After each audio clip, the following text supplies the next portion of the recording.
don't know. I don't know. She's trying to mimic John with everything.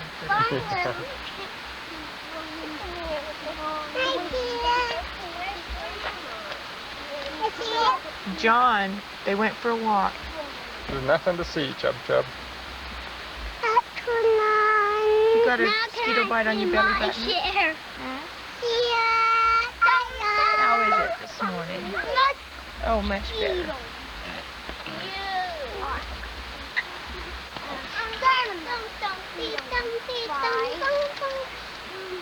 Mommy, I'm unthrust the firewood in the fire. Flying around. You got cold hands? Mosquito biting. John, don't put that on the fire, please. It's too big. Chop it with tracks. And you must. What did the squirrel do, Julie? It climbed up almost to the top of the tree. And there's this one tree it climbed, and if it didn't jump to the other tree, it would land right on the ground. Yeah, and it was, as soon as it came around, it looked back. Did it see you? Yeah. Was it scared? That's probably its house right over there, because I've seen a house over there in a tree. I probably see it. Did you see it too, Meredith?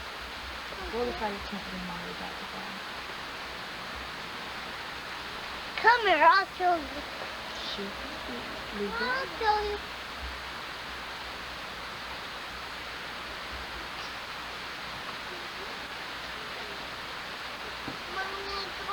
No, you're not.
Look over here.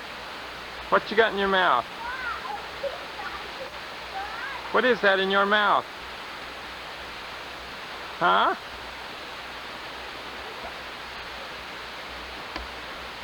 What is it, Meredith?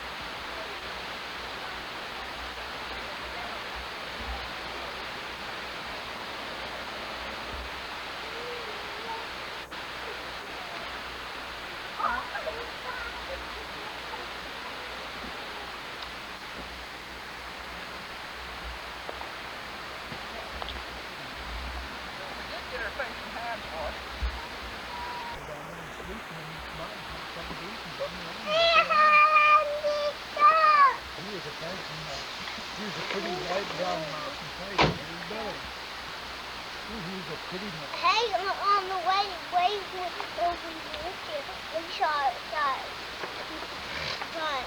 killed one animal. And we saw deer. What color was this mouse that you It was the squirrel one with the little white spots on it. little white under its belly? We saw a squirrel crawling around over there. You did. Yeah. Now what's happening? Anyway, this country mouse, he's about this big. He's kind of big enough to do that.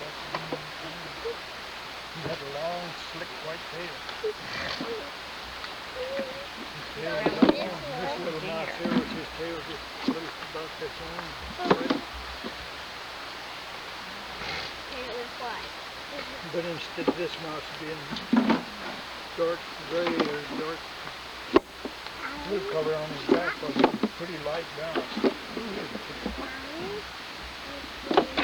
Grandpa, remember that? Then what was remember that little mouse that was over there in that city mouse?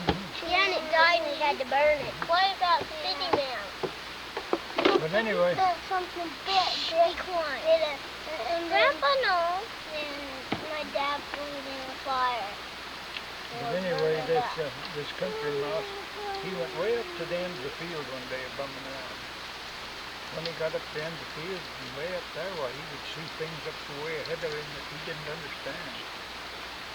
He thought, my gosh, I wonder what that is. So he climbed way up high up top of the fence post.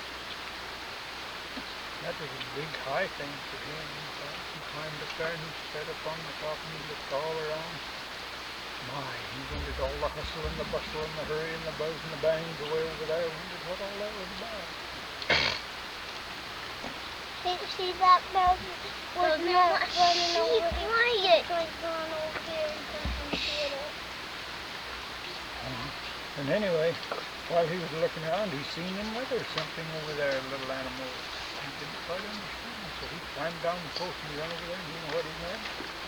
It's kind He met his cousin, the city mouse. And he was kind of dingy black color. He had very white under his belly. This one wasn't quite very white either. But that's been better. That's not your And usual. so they talked it over and he said, well, who are you? Well, he said, I'm your cousin. I'm the city mouse. I live in the town. You do? He said, where's the town? What? Oh, he said, can't you hear all that bustling, all them cars are going, and all them dogs are barking, and everything? He said, I live over in the mess there.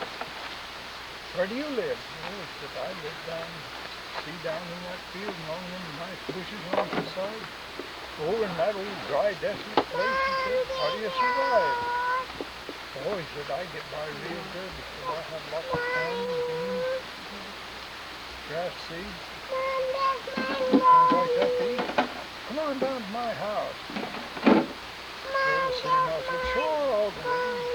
We better wait till after dark, hadn't we? Oh, no, he said, we don't have to wait till after dark. We'll just go along in the tumbleweeds and stuff along the side of the field, and nobody will see us. When it gets dark, why, he said, I get in my house and sleep. That's quite a lie.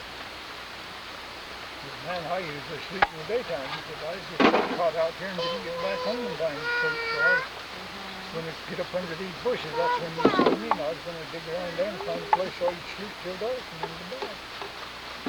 So why do you have to wait till dark? Oh, he said, you don't know that now. So he said, let's go down to your house then and sleep a while. Country mouse said, well, I just woke up. Well, he said, let's sleep anyway. And then you come and go up and I'll show you how people really live. You come up to my house.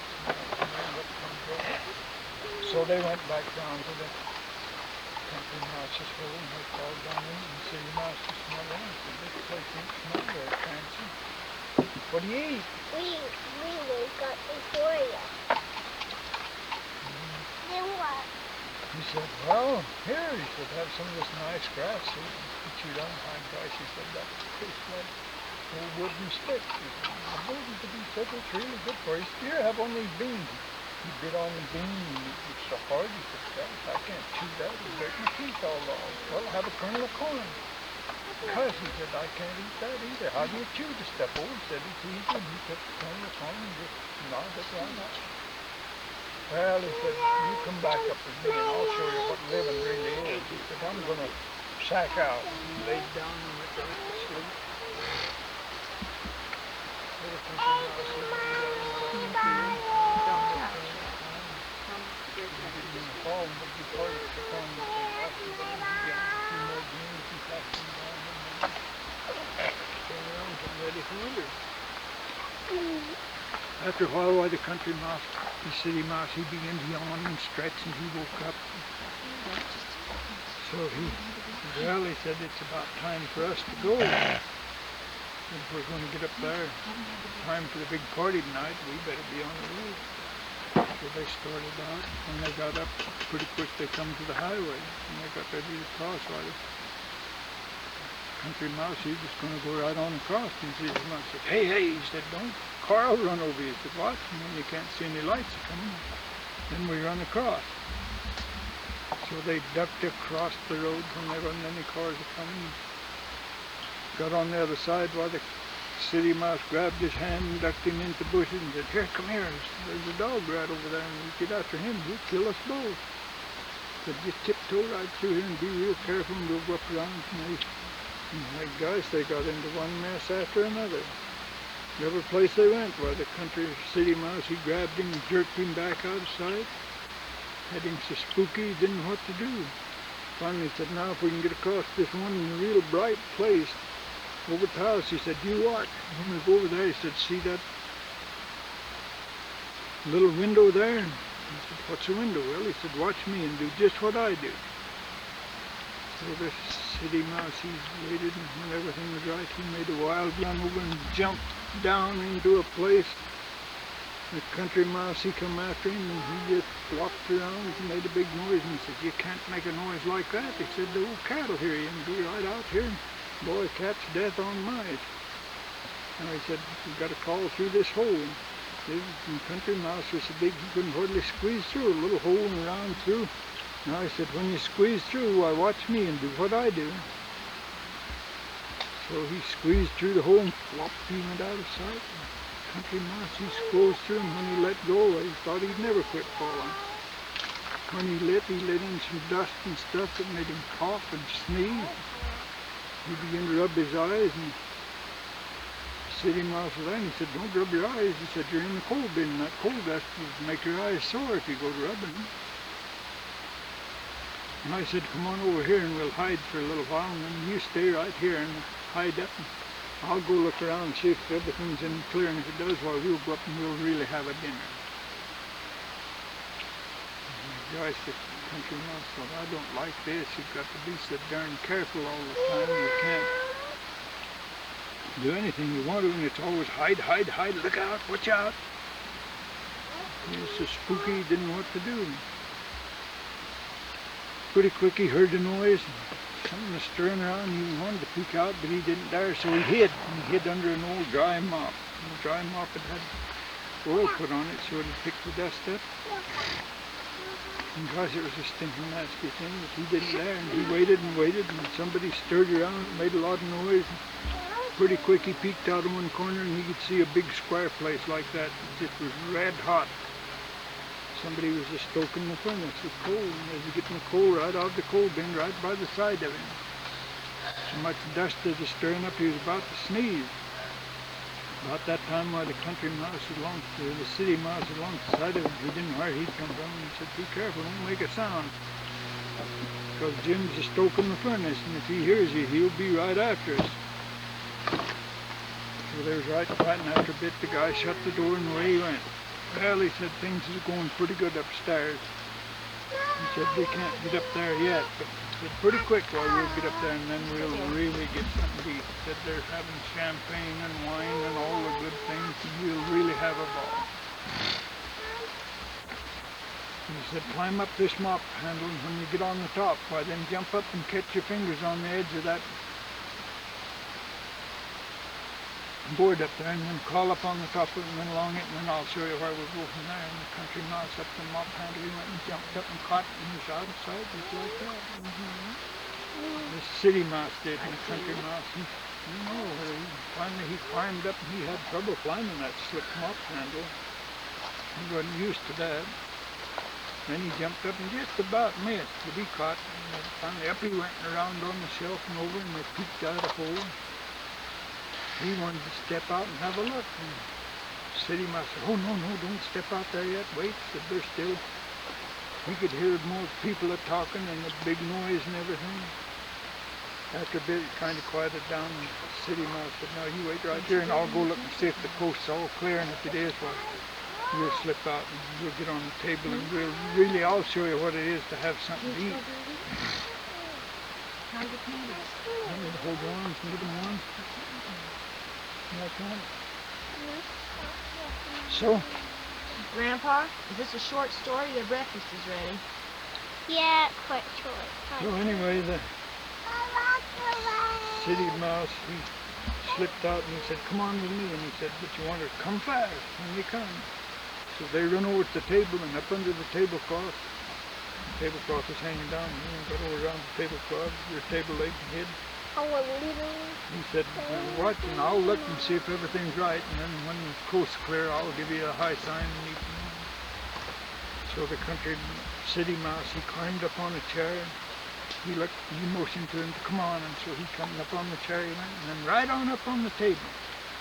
When they got up on the table, the first thing he done, he climbed up over a bowl. Remember last time when we went camping and the skunk got in our milk? I thought Anyway, it was maple. they got up on the table and he fell in a dish that was full of the stinkinest, nasty stuff he ever seen. What? What?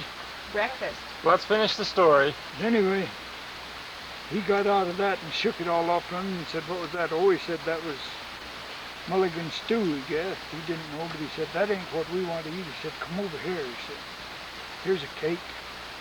He went over there and man, there was something sweet and sticky and he didn't like it very good. And the outside of it, the city mouse was eating, why it tasted like the Dickens thing. He found a raisin in it, pretty good, and one nut that wasn't too bad. But the city mouse, he wouldn't eat that. He was eating the frosting and the soft inside of the cake. Now he said, come over here, this is what you want to drink. They got over there and jumped up on the edge of the cup and hung himself down in there and began to lapping it up. And the city mouse, he raised up over the top and got down. He started drinking it, and golly, it was so stout it burned his throat and made him cough. When he coughed, why the city mouse said, don't do that, they'll hear us. But he coughed too loud. They heard him. Somebody come running around there, and so they ducked under a napkin right on the table and hid.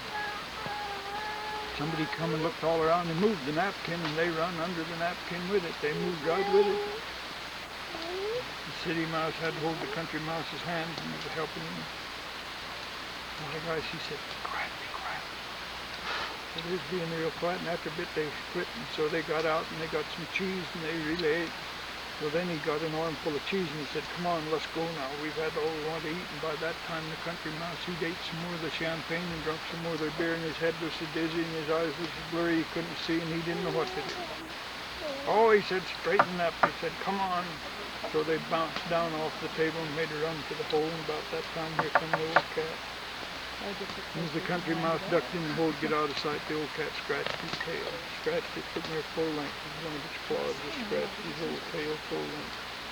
Gosh, it did sting and burn. And then he jumped off in that gum coal bin, and the coal dust got in it, and that hurt some more. Man, he was feeling tough. The city mouse, he began to sing and hop around. He said, boy, he said, we sure had a ball. Didn't we have something good to eat? And the country mouse said, no, we didn't. He crawled over under that old stinking mop, and he was so sick he throwed up his dinner and just had an awful time. I'll tell you, when night come the next night, he headed back home and he said, that country mouse, that city mouse, he said, I don't want no more of your house. He said, I'll go home and eat my corn and beans, but at least I won't have the cat and everybody else bother me.